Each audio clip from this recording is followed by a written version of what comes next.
Now, the Three Martini Lunch with Greg Corombos and Jim Geraghty. And welcome, everyone, to the Monday edition of the Three Martini Lunch. Along with Jim Geraghty of National Review, I'm Greg Corombos of Radio America. We have no good martinis for you today. We're sorry about that, but that's not where the news is leading us. Just wanted to make you aware of that up front. We have bad, bad, and crazy. And let's start with bad number one. This is from USA Today. A federal judge in Texas has declared that the all-male military draft is unconstitutional, ruling that, quote, the time has passed, unquote, for a debate on whether women belong in the military. The decision deals the biggest legal blow to the selective service system since the Supreme Court upheld the draft in 1981. In Rosker versus Goldberg, the court ruled that the male-only draft was, quote, fully justified because women were ineligible for combat roles. But U.S. District Judge Gray Miller ruled late Friday that while historical restrictions on women serving in combat, quote, may have justified past discrimination, unquote, men and women are now equally able to fight. In 2015, the Pentagon lifted all restrictions for women in military service. So, Jim, there are a couple different ways that this could be debated, both of which I think make this a bad decision. First of all, you can now force, if this were to go forward, women into military service, which means if they meet the fitness standards, they could be forced into ground combat, which I think would make a lot of families uneasy. Secondly, you have a federal judge deciding, quote, the time has passed for a debate on actually changing the law. You know, Greg, when we talk about legislating from the bench, this isn't even that. This is like dictating from the bench. He's declaring this debate is over. It's time to stop. Now, Greg, if I had to summarize Jim philosophy in one short, succinct sentence, I can't quite do it as well as Jesus said, standing on one foot and saying, do unto others as you'd have them do unto you. I'd say simply Jim philosophy is, stop futzing with it. Stop futzing with it. Stop futzing with it. We have a policy in which the draft is still on the books for all young men. We haven't had the draft since Vietnam. I registered, you registered, every young man registers, but we haven't used the draft. And you have to figure if we did not use the draft after 9/11, then it's going to take a pretty extraordinary set of circumstances for the U.S. government to restart the draft. It probably would take something on par with Red Dawn, and whether you prefer the 80s Soviet Union invasion version or the version in which somehow North Korea got the resources to invade the United States because we couldn't have China be the bad guys because they'd retaliate against the film studio. That's the kind of circumstance in which they would bring back the draft. And with that, you'd end up with a situation where, like, you presumably, if you saw teeming hordes of an invading army advancing into American territory, you'd probably want to volunteer for military service anyway. You'd like to think a draft wouldn't be all that necessary in that scenario because deep down, Greg, we're all like Patrick Swayze and the Wolverines. We want to defend our country if it ever, God forbid, got to that. In light of that, you have a situation which doesn't really seem to bother anyone. People who want to serve can serve. People who don't want to serve don't have to serve. And we don't face this sort of national, future of America defining crisis right now. This judge and has to go and louse it all up. Obviously, yes, when you do open up all military positions to the to both sexes. Greg, how many people did I just offend by saying both sexes? To men and women, as they choose to identify. People will say, "Wait a second, why are you only taking males for a draft if every job is open to women and women can do every one of those jobs?" Again, we have a system that's worked for at least a generation. So I guess now we're coming up on 2 generations since Vietnam. Why we'd want to blow this up and start up this argument is beyond me. Obviously, there are a whole lot of families who will not want their daughters to be drafted. They feel very strongly that this is not what their daughters are supposed to do. We have a general cultural consensus on the requirement of men to register for this. Now, there are a lot of countries where the draft is still in a big part of life. And sometimes people try to buy their way out of it or things like that. I remember lived over in Turkey, and there were people who would try to get out of their compulsory military service by spending a lot of money and engaging in some sort of civil service project or things like that. Generally, the richer and more connected you were, the easier it was to get something like that. But we have a perfectly good system that works. This judge is going to try to blow it all up.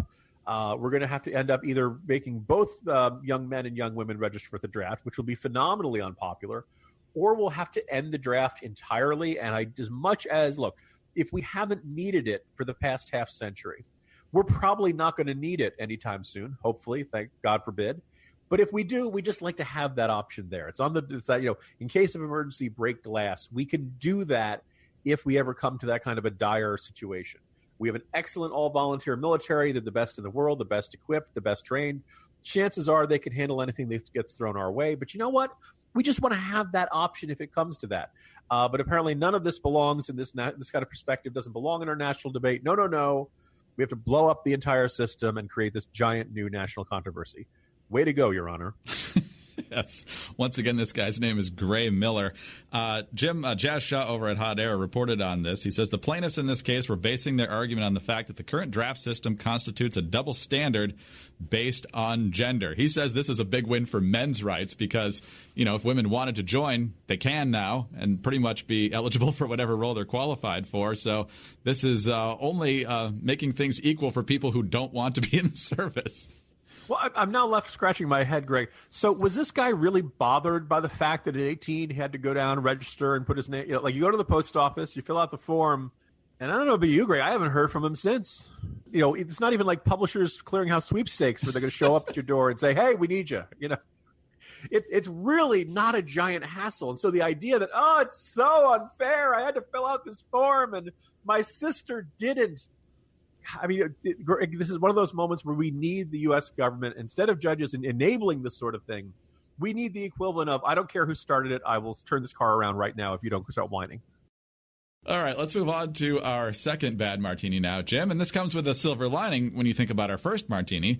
The good news in thinking about women being drafted is that this is all theoretical now because we all know the planet's going to end in 12 years because of climate change. And there's really nothing else we can do about it unless we take drastic action now to transform our economy and et cetera, et cetera. So twin billing here, one at a time, though. Dianne Feinstein, longtime senator from California, just got elected to yet another term at the age of 85. So, with her next reelection coming when she's 91 and having 6 years before that, she's really going to care a lot about what her constituents tell her to do. She was accosted in her office by a bunch of school children, some of whom were very young, as you can tell by the speech impediments, and a high schooler who was very, very strident in her opinion. So Dianne Feinstein getting raked over the coals by the left on this. Here's an extended excerpt. Scientists have said that we have 12 years to turn this around.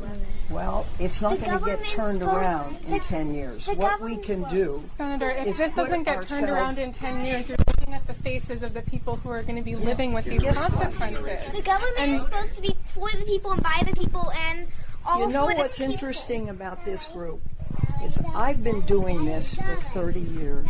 I know what I'm doing. You come in here and you say it has to be my way or the highway. I don't respond to that. I've gotten elected. I just ran. I was elected by almost 1 million vote plurality. And I know what I'm doing. So, maybe people should listen a little bit. I hear what you're saying, but we're the people who voted you. You're supposed to listen to us. That's your How old are you? job. How old I'm are 16. I Well, can't you didn't vote for me. Well, I'm 24. It doesn't matter. We're the ones going to be impacted. Something. It doesn't matter. We're going to be the ones who are impacted. I understand that. I have 7 grandchildren. I understand it very well. Senator, the cost of not taking this action is far higher than the cost of what the Green New Deal will be. And there is enormous popularity for this bill around the whole country. And we're asking you to be brave and do this for us and for your grandchildren. Get enough for everyone. I'm trying to do the best I can, which was to write a responsible resolution. Any plan that doesn't take bold, transformative action is not going to be what we need. Well, you know better than I do. So I think one day you should run for the Senate. We don't have time for responsible legislation, Senator Feinstein. Jim, they've done something I didn't think was possible. We actually feel a molecule of sympathy for Dianne Feinstein here. I think my favorite part there, Greg, is where the 16-year-old says, we're the ones who voted for you. Feinstein handled it just fine, no pun intended. But let me just observe, wouldn't you have just loved it? Oh, you're 16 and you voted for me? Officers, arrest that woman. She cast an illegal ballot. She is not legally old enough to vote. First of all, there's a broader topic, and it's been a little refreshing to see some blue check mark on Twitter mainstream reporters start to say, it's almost as if these children are being used to make a point and almost to provoke an ugly scene. Right. Instead of to legitimately debate the issue. It's almost like they're being used as a political prop to make a targeted lawmaker look bad. Boy, it would have been nice to hear that in the gun control debate over the last year or so. Any argument that is really good and valid does not need to be advocated by children. For obvious reasons, adults are generally try to be a little nicer with children and generally try not to engage as forcefully or be as critical, or when a child says something that's flat out wrong, you try to be as gentle as possible. In those cases, you can tell those kids have been drilled on their talking points, the cost of inaction versus the cost of action and all that. You can tell that they've been drilled into it by their parents. And I know this happens on both sides. I remember a couple of years ago at CPAC seeing some young girl, in full Trump regalia. She had the Trump T-shirt and all that kind of stuff. And she was there with what looked like her grandmother. And she was this 8-year-old, or I'm guessing at her age, something around there, was giving an amazingly forceful argument in defense of the grab them by the you-know-what statement. That it was locker room talk, that all men did this kind of locker room talk, and thus no one should make a big deal out of it. And it was kind of horrifying to see those kinds of arguments coming out of an 8-year-old's mouth. I don't think 8-year-olds should be really up to speed on that. It's okay to hide some of the uglier aspects of the news cycle from your children. I don't think it's a good idea to have your kids and turn them into your own little mini pundit who can go out and make the arguments for you, because people are more reticent about reacting negatively or criticizing a child spokesperson. Let kids be kids. And for a couple of years, by the way, CPAC is this week, we've had that, oh, look at this 12-year-old has a talk radio show. And it was, I always did not like it. Usually the kids, by the way, then end up going to college and they end up drifting left. And somebody writes this big, giant expose about how the, kid pundit on the right has turned left as soon as he went to college and met a liberal girl or something like that. You're not supposed to use children this way. This is a pretty bad example of this on the part of these folks who went to Feinstein. It's fascinating to see Dianne Feinstein now being targeted by this and having to deal with this sort of thing. I think she handled it about as well as she possibly could. I wonder if the moment she walked into that encounter and knew the whole thing was going to be recorded, whether she realized she was being ambushed. The whole point was to get her to either be condescending or snotty or to lose her temper or to show, Senator Dianne Feinstein made children cry today when she said she would not sign on to the Green New Deal. Really deeply frustrating. One last point about that. One of the little moppets there says this deal has an amazing popularity. Greg, that's horse pucky, because they point to one poll in which you word it exactly the way the Green New Deal advocates would like their proposals to be worded. They're very popular. When asked, have you heard of the Green New Deal? It was something like 10 to 15% of it. So most people have no idea what the Green New Deal is. Once the Green New Deal advocates say, oh, this is all good, it's about hugging trees, protecting the environment, and not letting Bambi's mother get shot, lo and behold, people think it's terrific, and they're not into we have to replace 90% of our energy sources in 10 years, and I might have to lose my car, I have to cut the defense budget in half, pull back all U.S. troops, and all ban the internal combustion engine. My suspicion is if you pull on that, it won't be quite so popular. Couple different follow-ups here. First of all, some people out there might be wondering, what kind of adults do these children who come in with these force-fed talking points turn out to be? Well, we know. One of them is a New York congresswoman, and she was talking recently on Instagram about why they probably won't be using children as spokespeople anymore, because we shouldn't have children anymore. Alexandria Ocasio-Cortez talking about how dreadful the climate's going to be. There's scientific consensus that the lives of children are going to be very difficult, and it does lead, I think, young people to have a legitimate question. Is it okay to still have children? And I mean, not just financially, because people are graduating with $20,000, $30,000, $100,000 worth of student loan debt, and so they can't even afford to have kids in a house. But also just this basic moral question, like what do we do? And even if you don't have kids, there are still children here in the world, and we have a moral obligation to them to leave a better world for them. And this idea that if we just, I've been working on this for X amount of years, it's like not good enough. Like we need a universal sense of urgency, and people are trying to introduce watered down proposals that are frankly going to kill us. She's slicing sweet potatoes there, and it's painfully obvious she's never done this before, but she's doing it for the video. Jim, what do you make of AOC going full Malthusian here? Yeah, I mean, so this is on a live stream. It came out Sunday night, and I'm among those who believe that, Alexandria Ocasio-Cortez probably gets – I go back and forth on this. Does she get too much attention from the media and also from conservative media as well? Yeah, I think you can make that argument. She doesn't have much seniority. She's only been in office for 2 months. This is not, there's some indications that Nancy Pelosi is not all that enamored with her. But on the other hand, you've seen with the Green New Deal that when Alexandria Ocasio-Cortez puts out an idea, it tends to get a lot of traction, both on progressive grassroots and social media and things like that. I actually think you can argue that on some ideological level, on some sort of media level, Alexandria Ocasio-Cortez has actually positioned herself to be sort of the de facto, if not leader of the Democratic Party, then probably the leader of the progressive movement. There's a lot of Democrats out there doing this, but I think she's doing more to push the Overton window, that range of acceptable ideas in public discourse further to the left than anybody else out there. Wrote about this a lot in today's Morning Jolt. But so a couple people, I said, look, I don't want lawmakers going anywhere near the arguments of this size family is moral and that size family is immoral. And the idea of, it's a legitimate question. It's a serious question of whether it's still okay to have kids.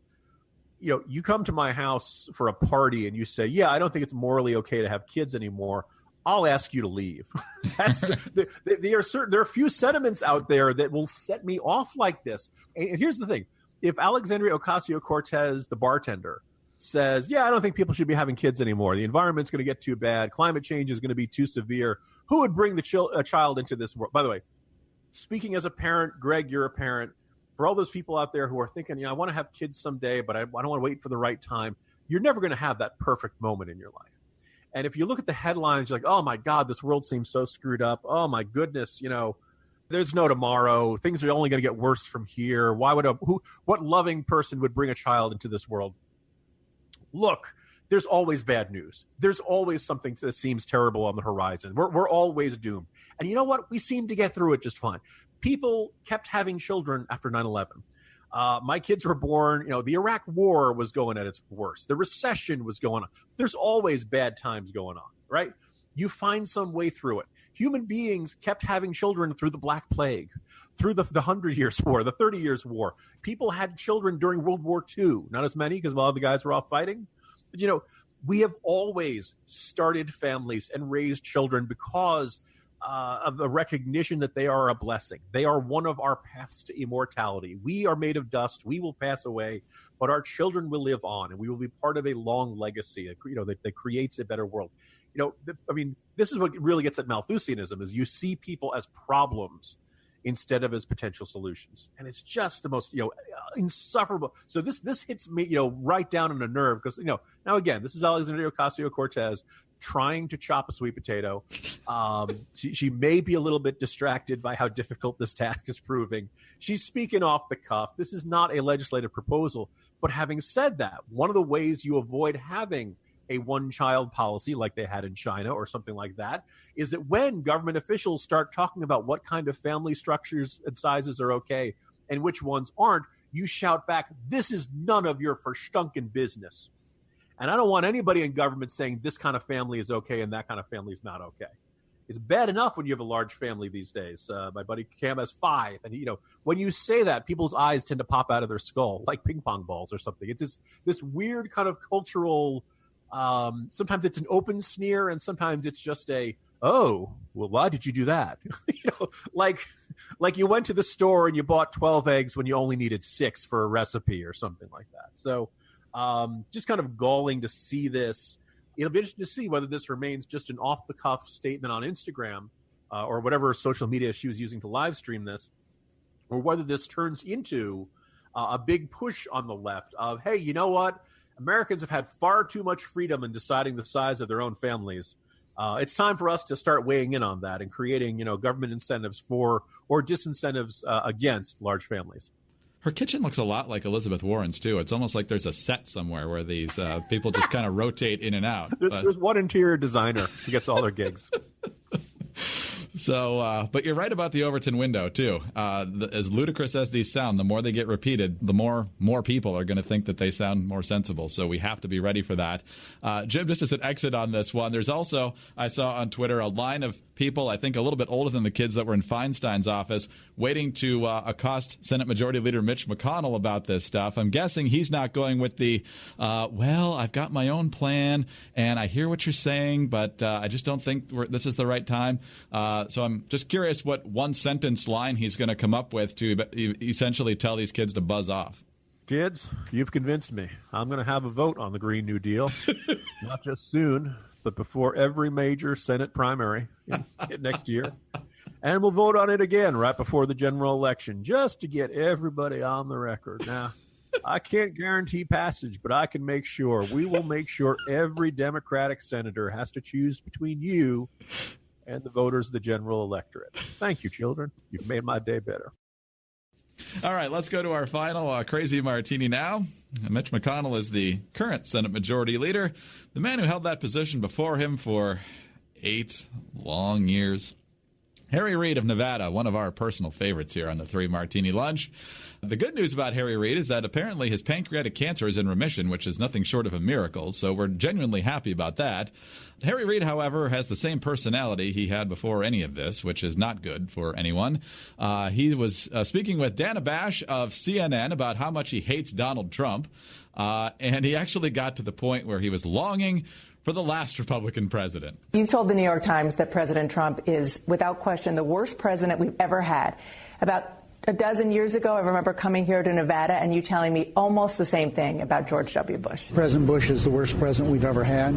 In hindsight, I wish every day for a George Bush again. I think that he and I had our differences, but no one ever questioned his patriotism. Our battles were strictly political battles. I just try to wrap my head around somebody who covered you and was with you real time all those years ago in the Bush administration when you were, his chief antagonist in the Senate, calling him a loser, calling him a liar. And now you're saying, please, I wish I had George W. Bush in the White House again? There's no question in my mind that George Bush would be Babe Ruth in this league that he's in with Donald Trump in the league. Donald Trump wouldn't make the team. So now he's walked back his hatred of George W. Bush. He's walked back his hatred of Mitt Romney, who he baselessly accused of not paying taxes during the 2012 campaign. So, Jim, it almost makes you leap to the conclusion that Democrats will demonize whoever they need to at the moment in politics. Every Democrat's favorite Republican is either the retired ones or the dead ones. Yep. As soon as they're no longer in any position to affect policy, then all of a sudden they become not so bad. Now, look, I have fond memories of George W. Bush, too. I remember right before the election of 2016, it was Bill Maher, who's been a pain in the tuchus in a variety of other topics lately, but he made some observation I thought was very smart. He actually he didn't quite apologize, but he acknowledged that in 2004, 2008, 2012, he and other progressives and liberals like him had basically tried to argue to the public that George W. Bush and John McCain and Mitt Romney were the devil, and that they weren't the devil, and that they actually were. They just had different ideas, and they had disagreements about those ideas, but those were actually good men who wanted to do what they thought was best for the country. They just had different ideologies, and that their characters were not bad. But but remember, Donald Trump is the devil, right? Now, I don't know who the Republicans are going to nominate after Donald Trump. I'm hoping it goes in a quite different direction, but, we'll see how things shake out there. But my suspicion is, Greg, that if you and I are still doing the 3 Martini Lunch 10 years from now or 20 years from now, you'll hear lawmakers saying, if only they could be a sensible moderate the way Donald Trump was. Whoever that next Republican nominee or next Republican president is going to be, that's the real danger. He's the real extremist. At least Trump was good on trade and, whatever stuff Trump signed criminal justice reform or something. They'll find some way to convince themselves that Trump wasn't that bad. It's the current guy who's terrible.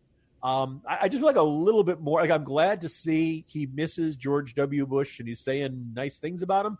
I wouldn't mind a little bit more contrition over all the things he said about George W. Bush and all the other times he had said things, not just in terms of nasty personal attacks, but also the things he said were just flat out false, like his attacks on Mitt Romney. So to sum up, Greg, way to go, Nevada. Way to go. Jim, have a good day. We'll be back at it tomorrow. Talk to you then. See you tomorrow, Greg. Jim Geraghty of National Review. I'm Greg Corombos of Radio America. Thanks for being with us today. And be sure to tune in again on Tuesday for the next 3 Martini Lunch.